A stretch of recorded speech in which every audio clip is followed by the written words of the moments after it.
যে অপচেষ্টা আছে তার বিরোধিতা করবে। প্রথমত আজ আপনাদের আমি বলি যে বর্তমান ভারতবর্ষে যে আন্দোলনটা আমাদের চলছে, আজও আমাদের পদযাত্রার কথা ছিল, বহু ছলে বলে কৌশলে এটাকে বন্ধ করার চেষ্টা অপচেষ্টা চালিয়ে যাচ্ছে। কারো বিরুদ্ধে একটি আশা হচ্ছে যখন সে নাকি ঘরে ঘুমাচ্ছে,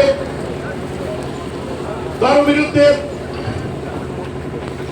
বিভিন্ন রকম কেস দেওয়া হচ্ছে, সরকারি তদন্ত এজেন্সি তাদেরকে লাগিয়ে দেওয়া হচ্ছে।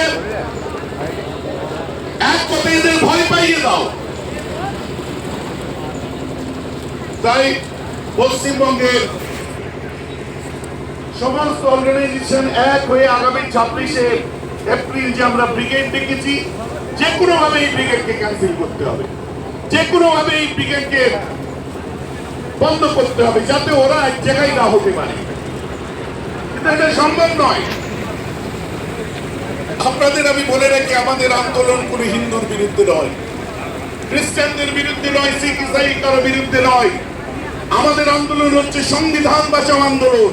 যে সংবিধান বাবা সাহেব আম্বেদকর আমাদের কাছে দিয়ে গেছিলেন, যার মধ্যে হিন্দু মুসলিম শিখ ইসাই সর্বধর্মের ধর্ম পালনের স্বাতন্ত্রতা অধিকার আমাদেরকে দিয়েছে, যে সংবিধান আমাদেরকে বাঁচার অধিকার, নিজের চলার, নিজের খাওয়ার সবকিছুর অধিকার দিয়েছে, সেই সংবিধানে হাত দিয়েছে। তার জন্যই আজকে সারা দেশ গড়ে উঠেছে। শুধুমাত্র মুসলিম নয়, আজকে পার্লামেন্টে তাদেরকে ধন্যবাদ জানাই। শিখরাও গড়ে উঠেছে, পার্লামেন্টে দেখুন হিন্দুরাও গড়ে উঠেছে, আজকে বিভিন্ন স্তরে বিভিন্ন শ্রেণীর মানুষেরা গড়ে উঠেছে। কারণ যে সংবিধানকে নিয়ে ছেলেখেলা করা হচ্ছে। তো আমি বিশেষ কিছু কনফিডেন্সিয়াল